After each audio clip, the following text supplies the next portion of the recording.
በዚህ ማታ እንመጣ ፈለግ ይውልናታ እንድናወራ ፈልጌ ነው። በዛ ላይ ቤቱ ራሱ ከብዶኛል። ታዲያ መኪና ውስጥም እኮ ማውራት እንችል ነበር። እዚህ ይሻላል ብዬ ነው።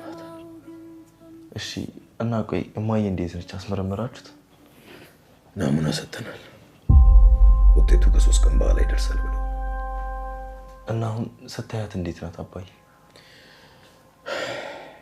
ምንም በቃ እያናገረችኝ አይደለም። እኔም እሷን ለማየት ፈር። በቃ ይዞ ችግር የለውም ናታ።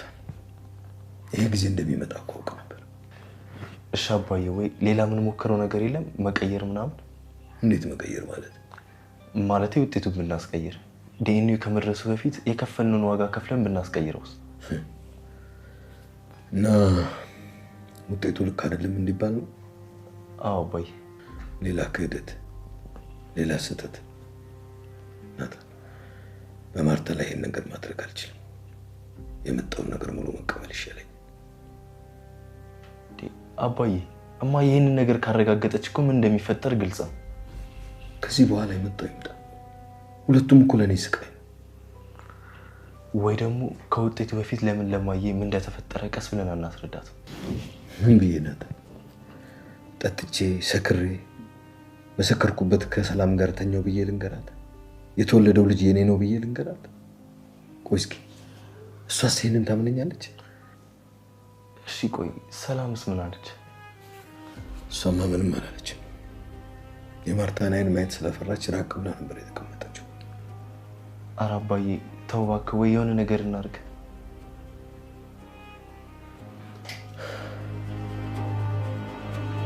ሰላም ሰላም፣ እንዴት ናችሁ? የዳጣና የናታን አድናቂዎች በያላችሁበት ሰላማችሁ በዝት ይበል። ለቻናሌ አዲስ ከሆናችሁ ሰብስክራይብ እንዲሁም ላይክ እና ሼር በማድረግ ቤተሰብ ሆኑ። እንግዲህ አቶ ቃዴስና አቶ አርጁን የኤቢ አፍቃሪዎች መንገድ ላይ ግጥምጥም። አቶ ቃዴስ አርጁን እንግዲህ እረዳሃለሁ እኮ እያለ እያፌዘበትና እያሽማጠጠበት ነበረ። አርጁንም ኤቢ የእኔ ብቻ ናት ዘራፍ አካኪ ዘራፍ እያለ ነው። አርጁን ይመችህ፣ ነገር ግን ደግሞ የሆነ ነገር ይቀርሃል አርጁን። እኔ ከሱ በምን አንሽ ነው? እኔ ከሱ በምን አንሳለሁ? ምናምን ምን ይቆለኛ? ምንም አይቆለም አርጁ፣ ምንም አይቆልም። ክሪሽናል ምናምን የምትላት ነገር እቺ የኛ ኢትዮጵያ ካልቸር ምናምን ስላልሆነች ይችን ተወት አድርጋትና ኢትዮጵያዊ ሰው ሽታት። ከዛ በተረፈ እንግዲህ አንተ ምንም የሚጎልህ ነገር የለም። የእውነት ትክክለኛ እና በቃ ምርጥ የሚባል አፍቃሪ ነው አርጁን። ኤቪን በጣም ነው የሚወዳት፣ ግልጽ ነው፣ ያፈቅራታል። እንደ አርጁን የሚያፈቅራት አይነት ወንድ እንግዲህ ኤቪ አታገኝም። የኤቪ አፍቃሪ አርጁንና አርጁን ብቻ ነው። እሷ ደግሞ ቃዲስን ወዳዋለች። ቃዲስ ለበቀል እንደመጣ አልገባትም። ገና ምንም የተረዳችው ነገር የለም። ነገር ግን አርጁንዬ ምን አለ ትንሽ መሬት ጋር ለቅለቅ ብታደርገው ጥሩ ነበረ። ምንድነው የሚባለው? የጅል ብትር ሆድ ይገትር የሚባል አባባል አለና ምን አለ ከመሬት ጋር ልቅለቅ ብታደርገው። ወደ መሬት መደባለቅ ነበረብህ ቃዴስን የሚባል ሰውዬ። ያው በእርግጥ አይቀርም፣ እየታገስክ ነው እንደ ማንኛውም ሰው በትዕግስት ለማለፍ በቃ እሱን እያደረክ ነው። ጥሩ ነው፣ ተረድተንሃል አርጁንዬ፣ እኛም በጣም ነው የምንረዳ። የኤቢ ባልም ተረድቻለሁ እያለ እያፌዘ ነው። ነገር ግን ወደ መሬት መለቅለቅ ይቀረዋል፣ እሱም አይቀርም። ምጥን ጋር ያላቸው ችግር ምንድን ነው? ምጥንን የሆነ ነገር ብሏታል። እንግዲህ ስታየው በሚያሳዝን ሁኔታ መሸሽ፣ በቃ እሱን ሁሉ ፈልገች፣ ጭራሽ ልትቀርበው አትፈልግም። ስለዚህ መጠንዬ እውነቱን ብትናገር እንደ ሀሳብ መልካም ነው። ያው በእርግጥ የሚያምናትና የሚቀበላት ሰው ላይኖር ይችላል። እንግዲህ በባለፈው አይ ካልሽማ ስልክሽን ስጭኝ እያለ ነው፣ ስልክ ቁጥር ጠይቆኛል ብላ ማነች ለዛ እውነቷን ፍርጥ አርጋ ተናግራለች። የሚገርም እኮ ነው። ለዛዬ ትችያለሽ፣ ይመችሽ አቦ። እና እንግዲህ እውነቱ የሚወጣው መቼ ነው? ዳጣም ስለ ኤቢ ፍቅረኛ የሆነ የምታውቀው ነገር ይኖራል። ነገር ግን እንደነገርኳችሁ በዚህ ሰዓት ማንም ምንም ቢላት ኤቢ በጭራሽ አትሰማም። ልክ ማርቲ እህቷ እንግዲህ ሜዲ የደረጀ ልጅ ነው ምናምን የሰላም ልጅ እያለች መልኩ ይመስላል ብዙ ነገር ትል ነበረ። ማርቲ ደግሞ በጭራሽ በቃ ልትቀበላት አልቻለችም እና ኤቢም ስለምታምነው ማንም ምንም ቢላት ልትሰማ አትችልም። እንግዲህ ተንኮሉ ቀብር ሊያደርጋት ሲደርስ ብቻ ነው የምትነቃው። ስለዚህ ኤቢዬ መንቃት መቻል አለብሽ። ጸባይሽ ተቀይሮ ስለተቀየረ ደስ ብሎና ለሰው ክብር አለሽ። አሁን ላይ ቢያንስ ሰው ጋር ትግባቢያለሽ። በፊት እኮ እንስሳት ጋር ራሱ የማትግባባ ሰው ነበረች ኤቢ።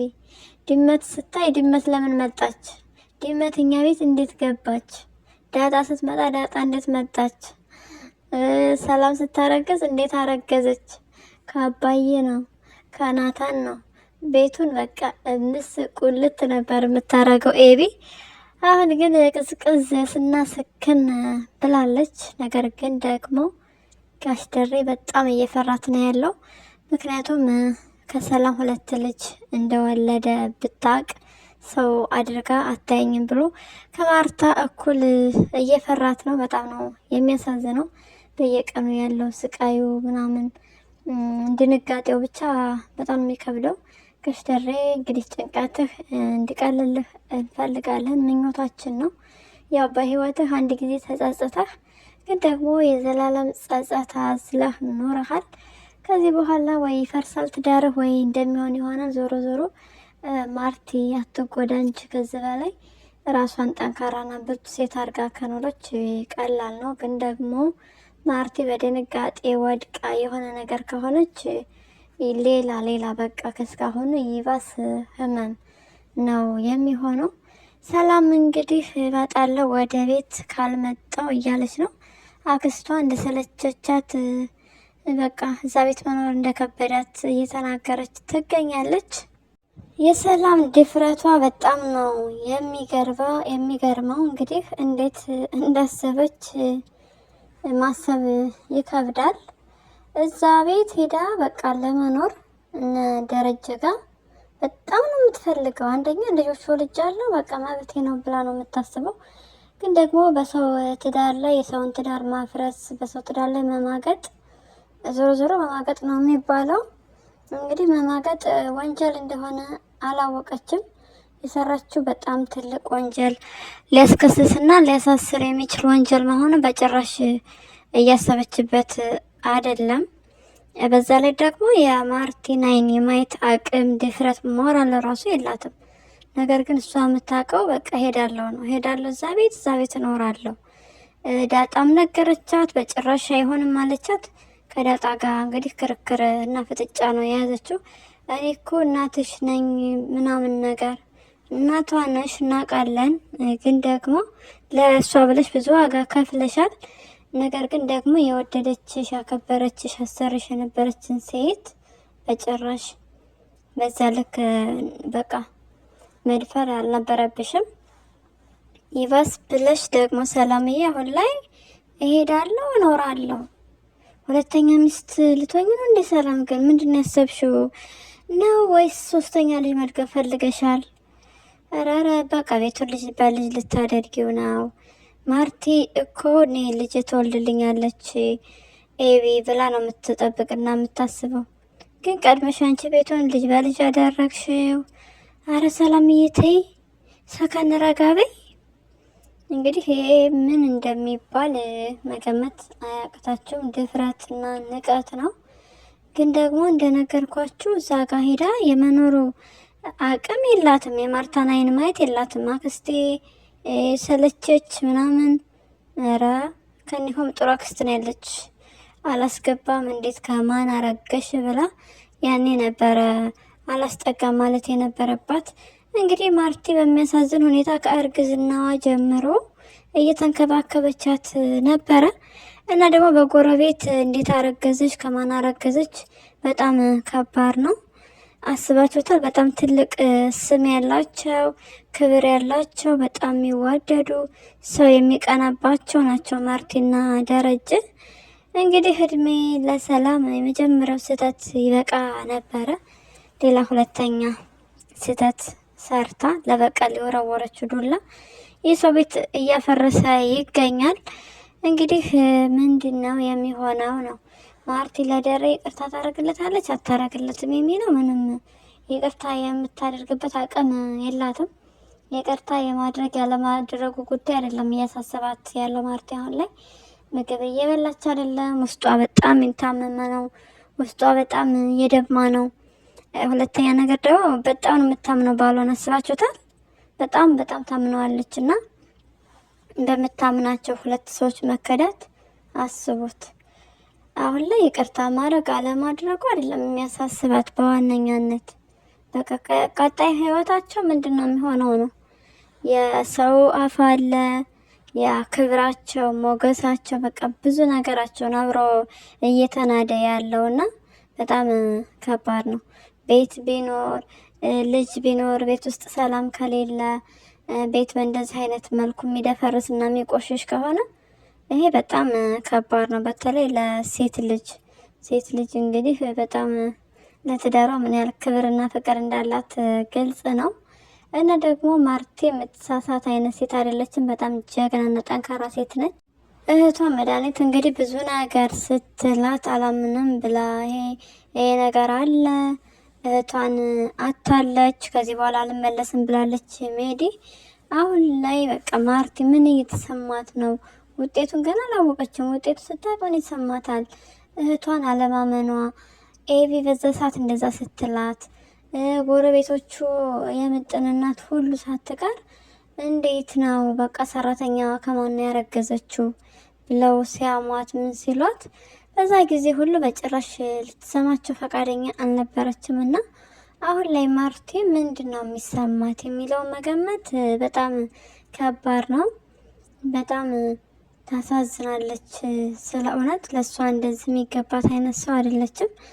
እንግዲህ ሰላምዬ ካረገዘች ጊዜ ጀምሮ በጣም እየተንከባከበቻት ስትወልድ ሁሉ አርሳታለች።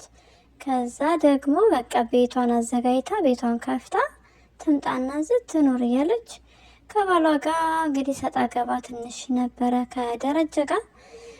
ደረጀ የሰላም ስም ሲነሳ አይ በቃ ያማዋል። እንደዛ ሲሆን ጥልት ነው ያደረጋትና እንደዛ ሲሆን እንኳን ራሱ በጭራሽ ልትጠረጥር አልቻለችም።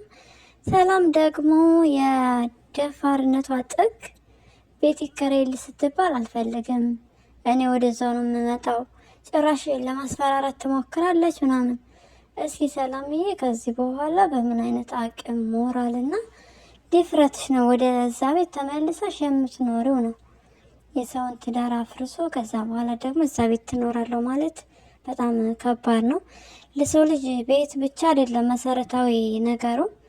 እንግዲህ ማርቲ የምትወደው ቤቷ እንዲሁም ደሬን በጣም የሚወደው ቤቱ ነው። ግን ደግሞ ቤቱ አስጠልቶታል፣ ባዶነት እየተሰማው ነው። ስለዚህ አንቺ አሁን ላይ እያሰብሽ ያለሽው ክብር ምናምን የሚባለው ነገር ስለማይገባሽ በቃ እያደረግሽ ያለሽው በፈጣጣነት እመለሳለሁ ካፈርኩ አይመልሰኝ አይነት ነገር ነው እያደረግሽ ያለሽ ሰላምዬ። በጭራሽ ሄዳለሁ ማለትሽን አቁሚና የራስሽ ቤት ተከራይተሽ እንግዲህ ስራሽን እየሰራሽ በቻልሽ መጠን ኑሮሽን መኖር ነው እንጂ ማርታ ላይ ሌላ በደል ለመስራት አትሞክሪ። ሁለተኛ ነገር አይሳካልሽም። ማርቲ እንዴት ነው ከዚህ በኋላ የምታስገባሽ? እንዴት ነው የምታስጠቃሽ ከዚህ በኋላ? ሲጀመር እንደተናገርኩት ወንጀል ነው በሰው ትዳር ላይ መማገጥ። የቤት ሰራተኛ ነሽ፣ ከባሏ አርግዘሽ ቤቷን ትዳሯን ያፈራሽ ሴት ነሽ። ስለዚህ ክስ መስረታ እንደውም ማርቲ ማሳሰር ነው ያለባት። ደረጀም ይታሰራል፣ ሰላም ትታሰራለች። ምክንያቱም ሁለታቸውም ስለበደሉ በቃ የሰሩት ነገር ግፍ ነው። የሰሩት ነገር ዞሮ ዞሮ ወንጀል ነው።